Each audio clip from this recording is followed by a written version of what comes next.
اللہ تعالیٰ قیامت کے دن جب بہت غصے جلال میں ہوں گے اور کوئی نبی اللہ کے آگے بول نہ پائے گا، تمام انبیاء ڈرے ہوئے ہوں گے، ربی نفسی کا کلمہ بلند کر رہے ہوں گے، تو اس دن جب تک ساری مخلوقات میرے سامنے آئے گی اور مجھ سے وہ کہیں گے کہ اے اللہ کے نبی آپ شفاعت کیجیے،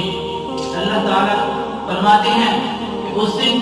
کوئی کسی کا نہیں ہوگا، یوم لا بیع فیہ ولا خلۃ ولا شفاعۃ، اللہ تعالیٰ فرماتے ہیں اس دن نہ کوئی کسی کے ساتھ بیع کر سکتا ہے، نہ کوئی اپنے مال و متاع کے ذریعے مجھ سے جان چھڑوا سکتا ہے، اس دن بھائی بھی اپنے بھائی کو نہ پہچانے گا، اور وہ ماں جو آج دنیا میں اپنے بیٹے کی ذرا سی تکلیف کو برداشت نہیں کر سکتی، قیامت والے دن وہ بھی اپنے بیٹے کو بھول جائے گی۔ اتنا دردناک دن ہوگا۔ اللہ تعالیٰ نے سورۃ حج کے شروع میں اس کا ایک خوفناک منظر بیان کیا ہے۔ اللہ تعالیٰ فرماتے ہیں یا ایھا الناس اتقوا ربکم ان زلزلۃ الساعۃ شیء عظیم، اے مسلمانوں ڈر جاؤ اس دن سے، ان زلزلۃ الساعۃ شیء عظیم، ایک بہت بڑا زلزلہ برپا ہونے والا ہے اور وہ بہت بڑی چیز ہے۔ یوم ترونها تذهل كل مرضعۃ عما ارضعت وتضع كل ذات حمل حملها وترى الناس سكارى وما هم بسكارى ولكن عذاب الله شدید۔ اللہ تعالیٰ فرماتے ہیں اس دن آپ دیکھیں گے یوم ترونها تذهل كل مرضعۃ عما ارضعت، آپ دیکھیں گے دودھ پلانے والی اپنے بچے کو پیچھے کر دے گی، یوم ترونها تذهل دور کر دے گی، مرضعۃ عما ارضعت وتضع كل ذات حمل حملها، اور ہر حمل والی عورت اپنے حمل کو گرا دے گی، وترى الناس سكارى، اور آپ لوگوں کو نشے کی حالت میں دیکھیں گے، لوگ دیوانے ہوئے ہوں گے،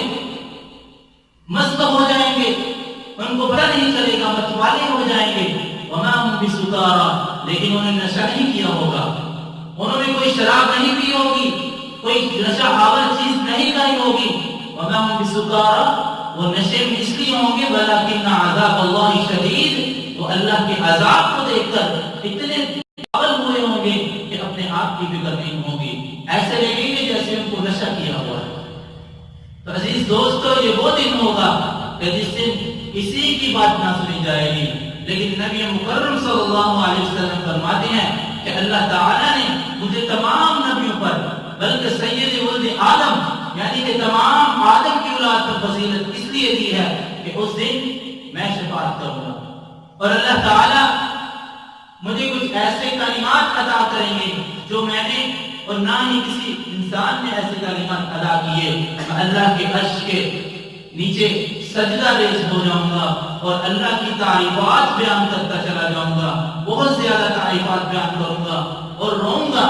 پھر اللہ تعالیٰ کو رحم آئے گا، اللہ تعالیٰ کا غصہ ٹھنڈا ہوگا اور اللہ تعالیٰ خود فرمائیں گے اے محمد ارفع راسک، اپنا سر اٹھائیے، ارفع راسک سر تؤتا واشفع تشفع، کہ اے نبی مکرم اپنا سر اٹھائیے اور سوال کریے، آپ کے سوال کا جواب دیا جائے گا، شفاعت کریے اور آپ کی شفاعت کی جائے گی۔ اللہ کے نبی فرماتے ہیں اگر میں شفاعت نہ کروں، میں اللہ کے عرش کے سائے تلے یہ سجدہ ریز ہو کے دعا نہ کروں، تو مجھے اس ذات کی قسم ہے جس کے ہاتھ میں محمد کی جان ہے، اللہ تعالیٰ نہ حساب شروع کریں گے اور نہ ہی کوئی بندہ نہ جہنم میں جائے گا نہ جنت میں جائے گا۔ یہ اللہ کے نبی کی فضیلت ہے تمام نبیوں پر۔ اس لیے جناب محمد صلی اللہ علیہ وسلم کو اللہ تعالیٰ نے تمام نبیوں کا بھی سردار بنا کر بھیجا ہے۔ جب نبی مکرم صلی اللہ علیہ وسلم بیت المقدس اور معراج پر گئے تو اللہ تعالیٰ نے اس واقعے کو قرآن میں یوں ارشاد فرمایا سبحان